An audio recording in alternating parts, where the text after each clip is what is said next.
पूरी, मैं कह रहा हूँ कि पूरे देश का युवा जो है ना वो दिल्ली में पहुंचेगा और फिर यूनिवर्सिटी को चारों तरफ से घेरा जाएगा और फिर यहीं बैठे। देश के अंदर बड़ा शिक्षा के लिए होने जा रहा है, उसके लिए बड़ी तैयारी हो रही है। हाँ, उसके लिए बड़ी तैयारी हो रही है। हम चाहते थे कि मैं फिर से वही बता रहा हूँ, हंगामा खड़ा करना हमारा मकसद नहीं है। हम चाहते हैं कि यहाँ का जो शासन प्रशासन है वो न्याय क्यों नहीं दे रहा है। शायद इसलिए जो यहाँ के जो दोषी लोग हैं वो विदेश में घूम रहे हैं और जो पीड़ित लोग हैं वो यहाँ पर हड़ताल पर बैठे हैं। तो ये कैसा न्याय है, समझ नहीं आ रहा है मेरी। तो इसलिए अगर न्याय नहीं मिलता है तो फिर आंदोलन बड़ा होगा। आप कह रहे हैं हंगामा करना मकसद नहीं है, लेकिन जैसे आंदोलन की हम तैयारी कर रहे हैं उसमें तो हंगामा ही होगा ना। अब आंदोलन क्या रूप ले लेगी ना आप जानते हैं ना हम जानते हैं। हमारे पास लास्ट रास्ता बचता है जन आंदोलन, क्योंकि बाबा साहब डॉक्टर अम्बेडकर ने कहा कि जब, और बहुत सारे महापुरुषों ने कहा कि जब सड़कें वीरान हो जाएं तो संसद आवारा हो जाती है। तो हम लोग यहाँ जनतंत्र में इतने मजबूत हैं, संसद को आवारा नहीं होने देंगे, प्रशासन को आवारा नहीं होने देंगे। यहाँ बैठेंगे, पूरे देश से लोगों को बुलाएंगे, यहीं बैठेंगे। लेकिन अभी तक कहा जा रहा है कि शांतिपूर्वक चलेगा हमारा आंदोलन, अब ताले की बात हो रही है। अब एक बात बताइए, देखिए हम लोगों ने प्रशासन को समय दिया है। बेटी ने कहा कि भाई हमें आप न्याय क्यों नहीं दे रहे हैं। अब जो लोग दोषी हैं वो विदेश में चले गए तो हमें लगता है कि न्याय नहीं दे रहे हैं। और मामला तो कोर्ट में है ना सर, देखिए मामला कोर्ट में, तो कोर्ट ने जब चार्जशीट दाखिल कर दिया तो दोषियों को क्यों गिरफ्तार नहीं किया जा रहा। जिन लोगों के खिलाफ चार्जशीट दाखिल हो गई है या मुकदमा पंजीकृत हो गया है तो उनकी अरेस्टिंग क्यों नहीं की जा रही है।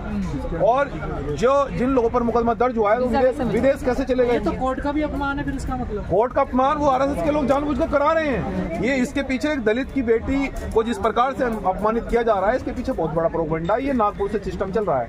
अब ये समझना होगा आपको, ये प्रोपेगेंडा इस देश के अंदर संविधान को अपमान करने का है और संविधान का अपमान इस देश के लोग नहीं होने देंगे। मैं ये कहना चाहता हूं कि देश के जो लोग हैं हमारे, संविधान को मानने वाले लोग इस देश के अंदर कम नहीं है। मनुस्मृति को मानने वाले लोग इस देश के अंदर मुश्किल से 0% है, लेकिन संविधान को मानने वाले लोग 99.999% लोग हैं। आज भी तो संविधान को किसी भी सूरत में अपमान नहीं होने दिया जाएगा, उसको किसी भी रूप में कमजोर नहीं होने दिया जाएगा। मंजीव घेरटियाल तो यहाँ तक धरने तक पहुँच गए हैं। एक नेता और हैं समाज के, वो हर बहन को न्याय दिलाने चले जाते हैं, लेकिन डॉक्टर रिको को न्याय दिलाने नहीं आए अभी तक। देखिए मैं अपने बारे में बात करना चाहता हूँ, क्योंकि हमारे पास इतना समय नहीं है कि दूसरों के बारे में बात करें। बहुजन मूवमेंट से जुड़े हुए लोग हैं, तो मैं आप मुझसे जो सवाल कर रहे हैं मैं अपनी बात का जवाब देने के लिए तत्पर और दे देता हूँ। क्या लगता है क्यों नहीं आए यहाँ तक? अगर हर बहन को न्याय, हाँ सबको आना चाहिए, सब ये न्याय की लड़ाई सबको आना चाहिए। तो और ये न्याय की लड़ाई में सबको रोड पर निकलना चाहिए, क्योंकि ये अत्याचार किसी के साथ भी हो सकता है। तो इस लड़ाई में हमें सबको साथ आना चाहिए। आपने 15 दिन बाद आपने अल्टीमेटम, आप 15 दिन बाद यहाँ ताला लगाएंगे और अनाउंस करेंगे, फिर पूरे देश से पूछ करेंगे लोग। इतना हम लोग अब प्लानिंग कर रहे हैं कि देश की जितनी भी यूनिवर्सिटियां हैं उसमें हम लोग आंदोलन करेंगे। सारे जो स्टूडेंट विंग के लोग हैं, जो छात्र संघ के लोग हैं, उनको तैयार कर रहे हैं कि SC ST OBC के लोग अपने एडमिशन विद्यालयों को लेकर, शिक्षा को लेकर एक क्रांति के लिए वो अग्रसर है। तो राजनेता है, उनका भी कोई यहाँ पर प्रभाव नजर नहीं आ रहा, क्या वजह? राजनेता कौन है? खासकर जो अरे अगर राजनेता हमारे होते तो फिर बेटी को क्या इतना दूर यहाँ ठंड में बैठना पड़ता, बताइए ना।